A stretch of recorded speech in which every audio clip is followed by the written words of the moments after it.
Noble media na si Chris Aquino. Napangiti nang sumayaw si Joshua sa harapan ng mga bisita sa kaarawan ni Bimbi.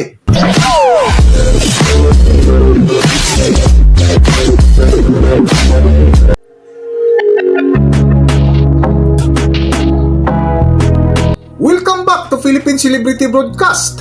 Nitong nakalipas nga na araw ay pinagdiriwang ang ika-19th birthday ng anak ni Chris Aquino na si Bimbi. Kung matatandaan, sa araw mismo ay pinuntahan ni Bimbi ang kanyang ina na nakahiga pa sa higaan para aminin na may kasintahan na ito. Na kung marinig mo ay tuwang-tuwa si Chris Aquino. Thanks you. Okay. Na kung stethoscope, mina lang. Okay. Una lang, please. She likes you? Yes. You like her? Okay. Okay, yes. Sure, yeah. Yes, girl. Yay, I'm 19. Happy birthday, Bimbi. Yes, but I just wanted to kiss you at my Bimbi, happy birthday. birthday. I love you, Mama. Kim, happy I birthday. love you. Love me. Happy birthday, Bim. Thank you, Doc. You're gonna have a girlfriend now. Thank you. Yay. At kinagabihan nga ay isang birthday party ang naganap na kung saan napasayaw si Joshua sa harapan ng mga bisita sa kaarawan ng kanyang kapatid na si Bimbi, na kung mapansin mo ay napangiti si Chris Aquino sa ginawa ni Joshua.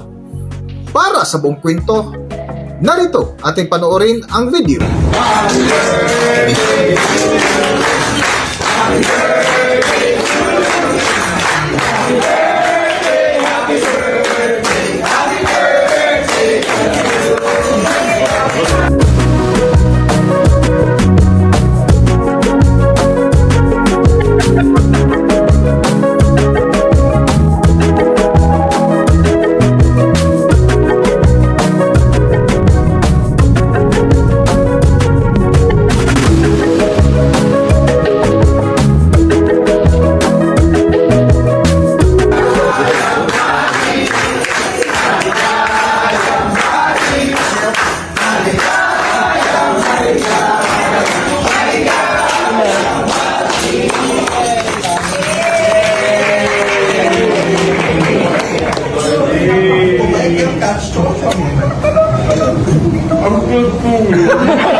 Water.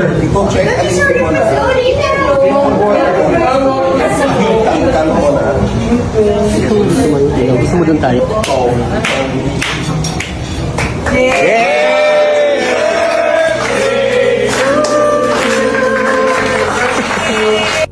Hanggang dito na lang muna ang ating video, at kung nagustuhan nyo, huwag kalimutan mag-subscribe at pindutin nyo na rin ang notification bell para ma-notify kayo sa ating susunod na video. Maraming salamat!